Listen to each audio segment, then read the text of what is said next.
भगवान शंकराचार्य जी ने उत्तर दिया है कि इस महान संसार समुद्र से पार होने का हे करुणामय गुरुदेव क्या उपाय है? तो भगवान शंकराचार्य जी ने कहा इस संसार समुद्र से पार होने का उपाय एकमात्र विश्वेश्वर भगवान के चरणारविंद की नौका। ये बात करें अद्वैत सिद्धांत के आचार्य।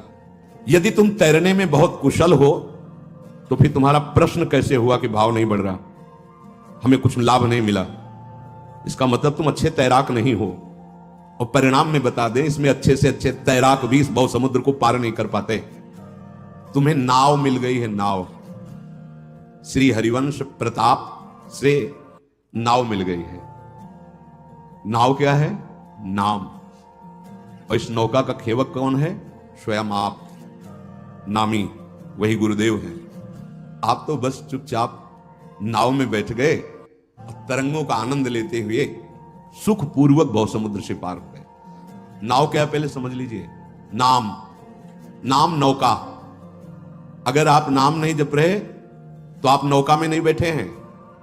नाम नौका और निजु खेवक, ये इस भव समुद्र के बहुत ही प्रवीण पार करने वाले केवट हैं सदगुरुदेव, आचार्य, आराध्य देव। अब नाव में बैठने वाला अगर हाथ पैर चलावे और बार बार ये चिल्ला चिल्ला करके कहे इधर से नहीं इधर से ले चलो, हमें लगता है ये अच्छा मार्ग, फंसा मत देना, और तो नाविक क्या करेगा? नाव खड़ी करेगा, उतरो, तैर के जाओ। नाव में बैठने का मतलब समझते हो? समर्पण। अगर तुम्हें अपने नाविक की सर्वज्ञता, सर्वसमर्थता और सुहृदता, इन तीन बातों पे विश्वास नहीं है तो कूद जाओ, तैरो तैरो। तो मेरी बात मानो, नाव से उतरने की कल्पना भी मत कर लेना, क्योंकि बड़े भयावह जीव हैं, काम, क्रोध, लोभ, मोह, मद, मत्सर, ऐसे।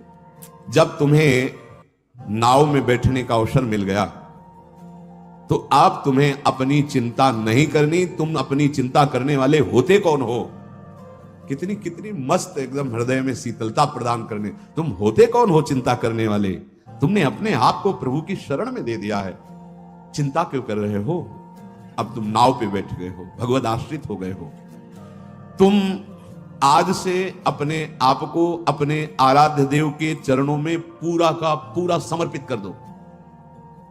छोड़ दो अपना भार उनके ऊपर। ए विश्वास तो करो ना, नहीं तो तुम्हारी चिंता, तुम्हारा शोक, तुम्हारी नाना प्रकार की कुछ चिंताएं तुम्हें परमार्थ से अलग कर देंगे। अलग कर दिया कितनों को। इसलिए बहुत सुलझो, बहुत सावधान।